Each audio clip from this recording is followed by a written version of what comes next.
Seperti drama tak berkesudahan, kedelai yang menjadi primadona perajin tahu tempe menyajikan tontonan bergenre noir, depresi di sepanjang film.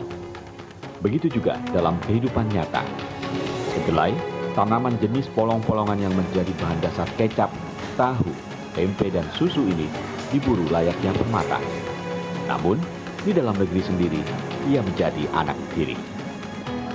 Betapa tidak, di Jawa Timur saja dari data Dinas Pertanian Provinsi, sepanjang 2021 lalu, kebutuhan konsumsi kedelai mencapai 292.152 ton. Namun yang bisa dipenuhi oleh petani kedelai se-Jawa Timur hanya 73.000 ton dari luas tanah 41.000 hektar. Ada defisit kedelai sebanyak 219.152 ton.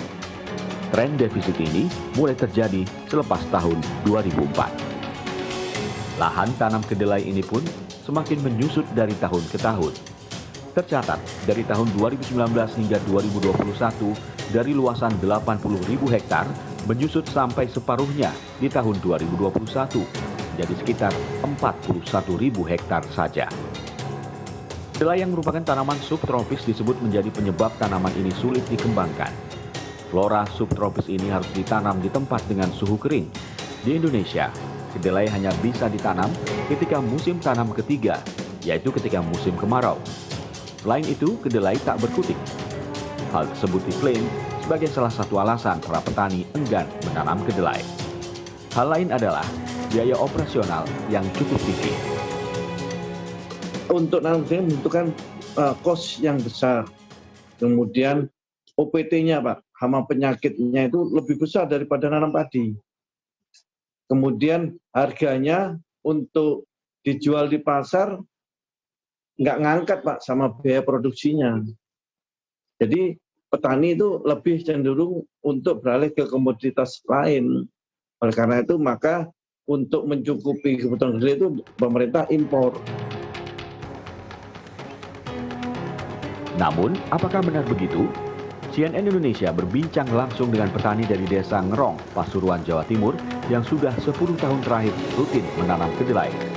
Jadi tiap hektarnya dibutuhkan biaya operasional sekitar 6 juta rupiah dengan hasil rata-rata 2 ton per hektarnya. Namun miris, hasil petani langsung disergap oleh tengkulak dan harganya pun dipatok sangat jauh di bawah harga pasar.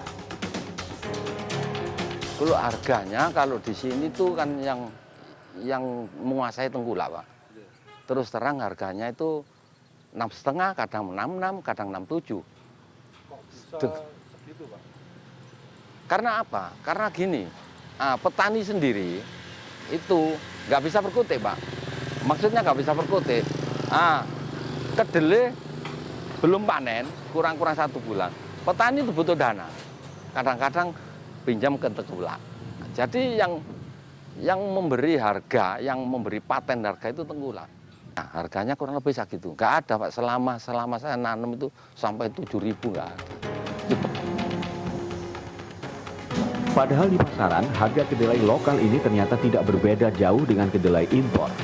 Data dari Dinas Pertanian Jawa Timur, untuk Januari 2022, harga kedelai impor dihargai Rp11.936 tiap kilonya. Sementara kedelai lokal Rp11.478 per kilonya. Jika dihitung secara moderat, tengkulak mengambil dari petani kedelai Rp6.600 per kilo dan dijual sebesar Rp11.478. Maka cuan yang diraup oleh tengkulak mencapai Rp4.878 per kilo. Silakan hitung sendiri. Jika berbicara tentang importir, maka kita memasuki level yang berbeda. Menurut data Badan Pusat Statistik, pada 2021 importir memasok 86,4% kebutuhan kedelai nasional, dengan volume kedelai mencapai 2,49 ton dengan nilai cuan sebesar Rp21,04 triliun. Dinas Pertanian Jawa Timur mengklaim pemerintah pusat maupun provinsi sudah mendorong petani agar tetap menanam kedelai dengan cara memenuhi suplai bibit dan pupuknya. Namun hingga kini belum disediakan jaring pengaman berupa penyerapan produk kedelai langsung dari petani. Riset untuk membuat bibit kedelai yang bisa beradaptasi di iklim tropis Indonesia pun belum tampak. Akibat penanganan yang tidak komprehensif itu, celah tersebut dimanfaatkan tengkulak dan importir untuk menguasai jalur kedelai ini. Dan petani mendapatkan bagian yang bahkan tidak mencukupi untuk menutup biaya produksi. Cawi Caksono, CNN Indonesia, Jawa Timur.